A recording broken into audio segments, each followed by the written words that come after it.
Hold on, we live. We'll do it next. I told you I tried last time.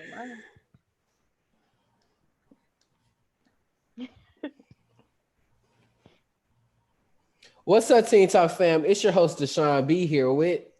Miss KK. And Felina B. Flossin. Thank you all for tuning into our show. We have a lot of interesting topics lined up today.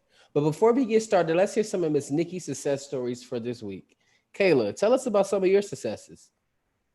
This week I successfully filmed a few videos for my upcoming YouTube channel that's going to be premiering this first week of August, and I also scheduled one on YouTube, which gave me some issues, but it ended up uploading how I wanted it to look. Got my thumbnail together, so I'm very excited for everyone to see how it looks. Okay, okay. How about you, Miss Felina B. Flossin? What are some of your successes?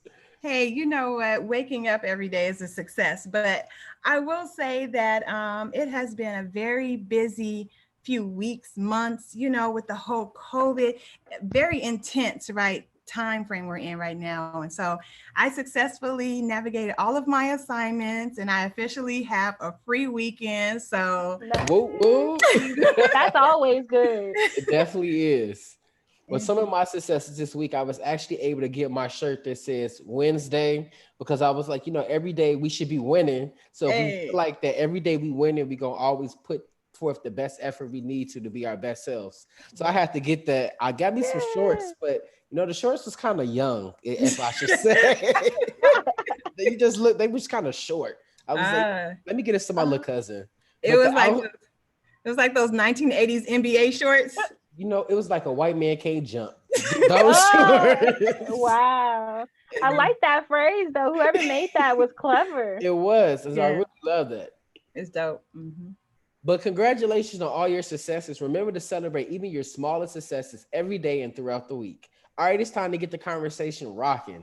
Anytime during our show you have a question or comment, DM us on Instagram at Teen Talk Vegas 881. With all of the recent changes in the employment world, preparing for a virtual job interview has become a part of our new norm. Virtual job interviews aren't too different from in-person ones. The company wants to figure out if you're the right candidate for them, and of course, you want to figure out if the company is the right fit for you. Today, we'll be giving tips on how to prepare and ace a virtual job interview. Kayla, can you tell us about the time you have to do a virtual job interview? Well, I've been unemployed for a few months. I just snagged my job, so I'm very excited. And that job was also a virtual interview. And it's been I think since I want to say April, everyone's been doing virtual interviews. And I was very nervous the first time I did one. My lighting was not together, and I just threw on a shirt that I thought looked nice. But it is difficult. You still have to show up like early, and it's so weird. Like I show up like right at the time, and then they just be waiting there for me. So it was a little difficult the first time I ever did a virtual interview. I must say I was the same way when I did mine. I thought when they say meet at 10:30, they meant to come on at 10:30. And they like, no, we have a waiting room. And I'm like, a waiting room? What is this waiting room? How about you, Miss Felina? Since you do a lot of job interviews and interviewing different people, what has the experience been like for you? Well, it's definitely been interesting because, all you have is this video. And so you have to gauge a person by the timeliness, jump in 5 minutes before, that time that they say to get in. We've had to gauge, if they have someone in the background or if it's a lot of noise or movement on their phones, just too much going on. Too much going on. And Kayla, what are some ways people can really prepare for job interviews virtually? I would say use your phone, whatever phone you have.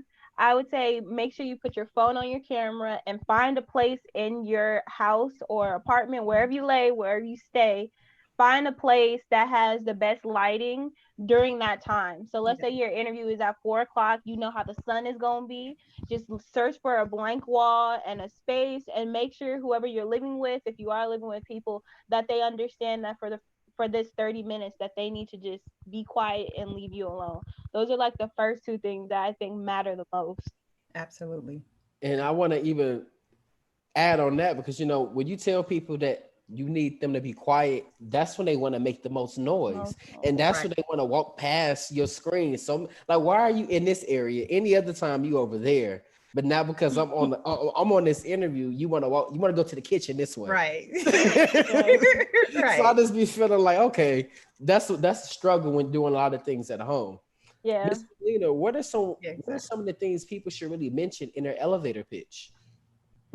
In their elevator pitch. Okay, so when a person says that they strive for excellence or they have great attention to detail, that they're committed, focused, those definitely tell the employee that they're here for the long run and they're not going to just, give little bits and pieces of service.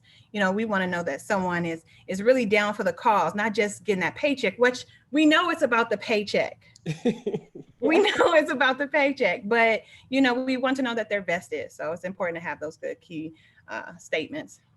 And I love how you said committed, because people definitely be wanting somebody just committed and really down for it, like you said, because it's kind of hard to grow with somebody who don't have the same vision as you. Yeah, very true. And if I may add, one time we had a gentleman that came in a full 3-piece suit on a Zoom meeting. That was so impressive because some people were just coming in their casual gear, but the fact that he really set it up and he sat his chair back far enough so when he sat down, it was like he was actually in the office and you could see him fully dressed up, came intentional, right?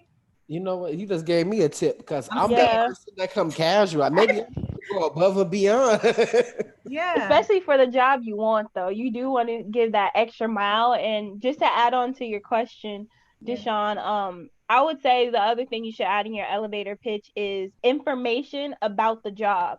So when I was doing my interviews, they would ask me like, oh, have you looked up the company? And for the first 2 of them, I did not look up the company. I just, looked at it. But I would say make sure you go over your application so you know what you said, number one, and you know what you're applying for, and look up the company. Because if in your elevator pitch, you're like, oh, well, I know your company does this, and I specialize in this, this, and this. They're like, oh, I don't even got to tell her. I don't even got to tell him what they signing up for because they already know. And then it does look like you're more invested in that job. Absolutely. Exactly. All right, Miss Felina, what are the top 5 do's and don'ts in the interview? Oh, okay. No bubble gum. No bubble gum. No really shiny lip gloss.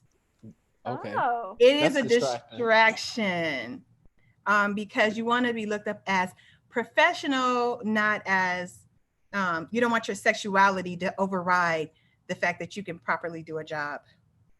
Okay. I would say the next thing that you would want to make sure, are we talking about what you wear or the atmosphere? Oh, just in general, what are them top 5 do's and don'ts? Okay. So again, to reiterate what Kayla was saying, make sure you're in an area where no one is passing by because that looks bad. Right. And then it's like, okay, are you going to bring Pookie and them to the job? Right. Okay. Number 4, I would say, again, the lighting is very important. Okay. And keeping your laptop or phone steady. Don't walk around, move around. Give the interviewer your complete attention. In that whole 10, 15 minutes, be very focused. No looking around, doing other things, but be really focused. And I want to add on to some of the do's. In some of my interviews, I always show personality. So I would definitely say just show people your personality. Tell them, just be honest. Let them know what you're working on. What are you striving for? What all do you have on your plate? Because people love transparency. So if you can be upfront as you can at an interview, that always looks great, because if they hired you, that's because they loved everything about you and they know everything you had going on. Kayla, do you have some of those do's to kind of add on to what I was saying? Yeah, I would say another do is to start up conversation. A few of the interviews that I went on, it seemed like a lot of the interviewers were kind of awkward on Zoom call. Like they didn't really know how to like, cause there's a waiting room. Once everybody's actually in the, in the thing, they talk to you. But because we were on Zoom and some of their colleagues were still running late, it was just kind of awkward. So I would say start up conversations, be like, hello, how are you doing today? If they're not talking to you, be like, oh, just start up conversation with other people, because then it looks like, oh, he or she knows how to present themselves. They know how to start up conversation. They know how to talk. So it just makes it less awkward for everybody. Okay. And it looks good on you. Yeah. I like that. Miss Felina, what are your thoughts? Yeah, and to add on to what Kayla's saying, feel free to ask questions as well. You don't want to take over the interview, right. But you definitely want to ask questions. And what that tells the interviewer is that you're really serious about this. You're not just, oh, whatever question they ask, you're going to answer, but you're going to ask them, okay, well, how does this look? Or what is the pay? Don't just walk away and not have all that information. You're thinking it, but just waiting for them to give an answer. And if you have plans to travel, let them know in advance. It's not going to count against you. They're going to respect you more because you're saying, okay, so me and my family, in December, we usually go here. Is that okay? So then they know what to expect. Okay, I love that, because people love to hide on vacations. Like, your vacation is next week. Right. Why have you not told your job? I'm gonna be honest, that's something I struggle with, because once I landed this job I have now, I ended up getting like other jobs trying to interview me, and I was like, should I just say something, or should I be like, no, like I don't know. It was weird, but that is true. Just let them know like I do have another job. Type of stuff. Be transparent. Transparency is good. Mm-hmm. Okay. And Miss Felina, what are some of the perks of working from home? Oh, there are so many. You can make your lunch break whenever you want to, right? Like you can do your laundry. Okay, I don't know if I should be sharing that, but I'm just saying you're able to navigate home and work. I have children, so it helps me be able to, assist them with their assignments. It's convenient. I miss being around people, but it's definitely a benefit working from home. How about you, Kayla? What are some of the perks you've seen of working from home? The perks I've seen, hopefully I will get those perks. Like I said, I'm starting this upcoming week. I've heard what Miss Felina said. It's easy to navigate home and work because you're at home, so you can do some of those chores that you might have to do. And I think another thing for students is that it gives you more time to do your assignments. You don't have to worry about driving and getting there like 20 minutes early. And especially if you don't have a desk job, you're able to like be on your own personal laptop if they don't give you a work laptop, and you could just be on two laptops doing one assignment here, working on the other one. Like you could really make it work for you and like multitask very efficiently. Yeah. Make it do what it do. I love the meetings.